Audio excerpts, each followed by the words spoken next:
vraies questions. Dans le préavis de grève des pilotes d'Air Transat a été déposé hier. Préavis de grève dans la loi, c'est 72 heures, ce qui fait que la grève pourrait commencer mercredi. C'est sûr que beaucoup de gens au Québec là, ont des vacances prévues durant le temps des fêtes avec Air Transat, vivent ça avec passablement de nervosité. Mehran Ebrahimi, directeur de l'Observatoire international d'aéronautique et d'aviation civile, est avec nous. Bonjour.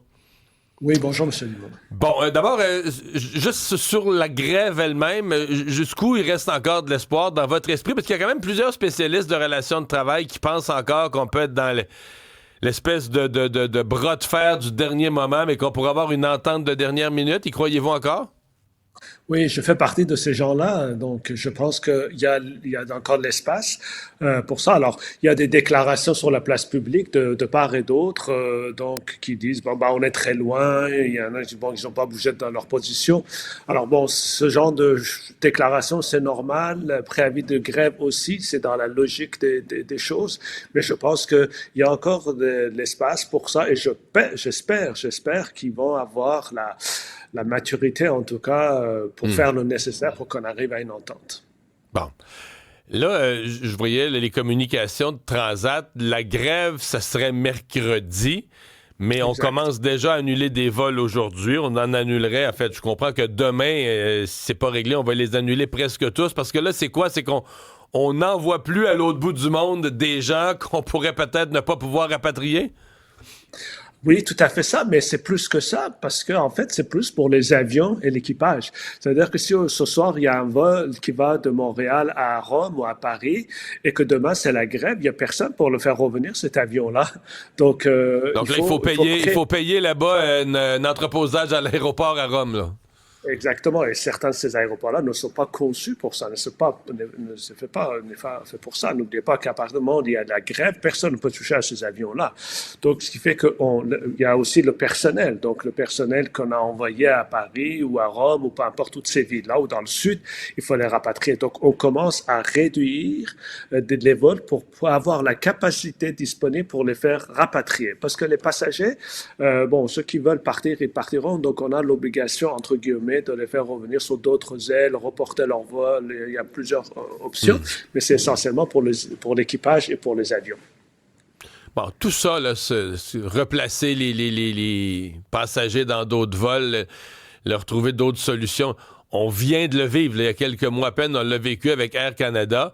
Quand on nous le met sur papier, là, je voyais un peu les entreprises n'ont pas le choix, doivent communiquer que dans les fêtes, ils vont faire le maximum pour leur clientèle. Maintenant, on s'en souvient, dans l'exécution, quand des milliers de gens sont mal pris, que des vols, t'en as plus, là, des avions sont cloués au sol,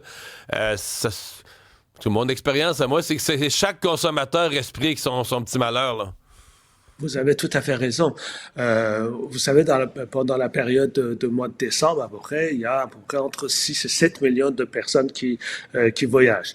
Et étant donné que Air Transat, c'est une compagnie qui a une vocation qui est voyage d'agrément, c'est-à-dire une compagnie qui est plus destinée aux vacances, donc, ce sont beaucoup plus touchés pendant ces périodes-là. Donc, il y a énormément de gens qui vont être touchés par cette grève-là ou ces perturbations-là. Et vous avez tout à fait raison, on ne peut pas répondre à des milliers de personnes à l'heure par un appel téléphonique ou d'ailleurs, c'est pour ça qu'Air Transat demande communiquer ou essayer de régler en ligne parce qu'on ne peut pas répondre, on ne peut pas transporter tout d'un coup des centaines de milliers de personnes. On ne peut pas les emmener sur les autres vols parce que c'est la période la plus achalandée. Les autres avions ne sont pas vides non plus. Donc, c'est la théorie, c'est comme ça que ça doit se passer, mais en réalité, vu la concentration de personnes dans un court laps de temps, c'est pas possible. Ouais.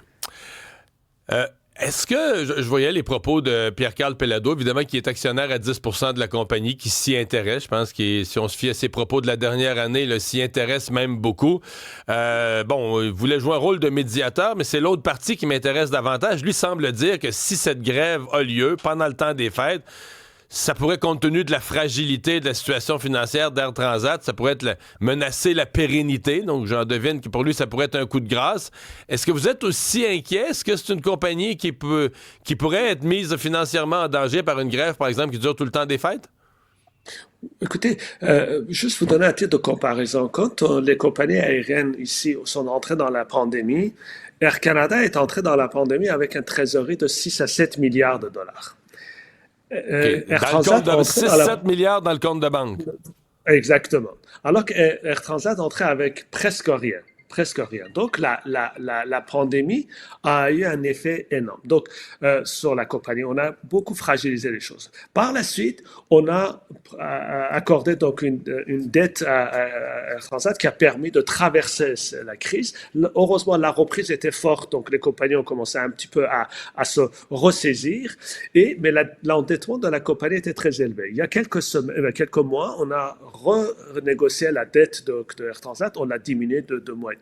Le problème, c'est que pendant ce temps-là, il y a à peu près 5-6 avions d'Air Transat qui sont cloués au sol parce que les moteurs sont toujours prématurés, ils ne peuvent pas voler. Vous ne pouvez pas imaginer le coût pour une compagnie aérienne quand son avion est cloué au sol.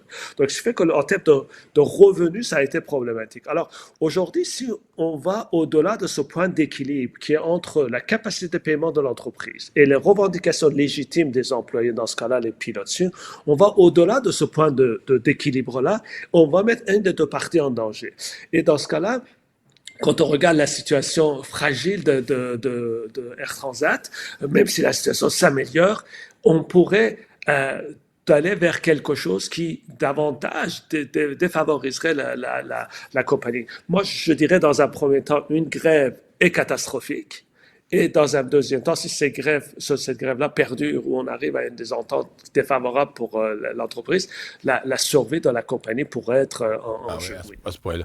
Est-ce que les pilotes d'Air Transat gagnent vraiment moins que l'industrie? C'est ce qu'ils disent. Ils disent même avec le rattrapage de 59 % proposé par l'employeur, ce serait pas suffisant. Je sais que les salaires sont...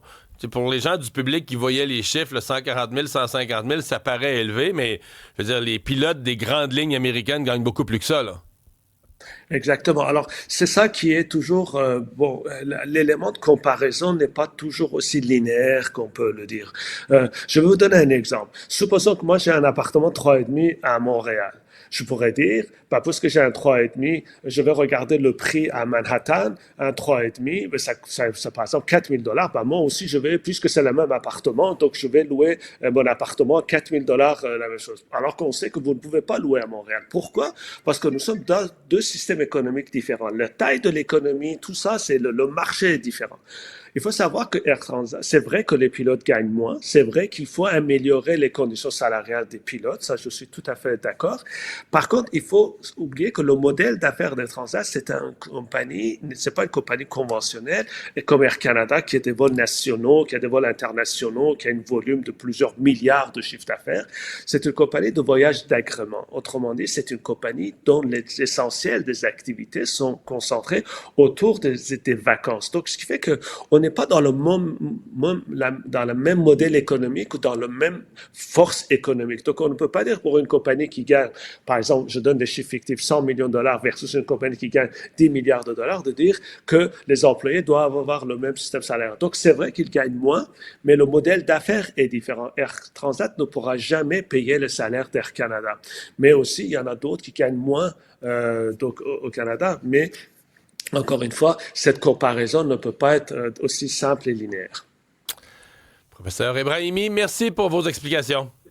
Au revoir. C'est toujours un plaisir, M. Dumont. Bonne journée.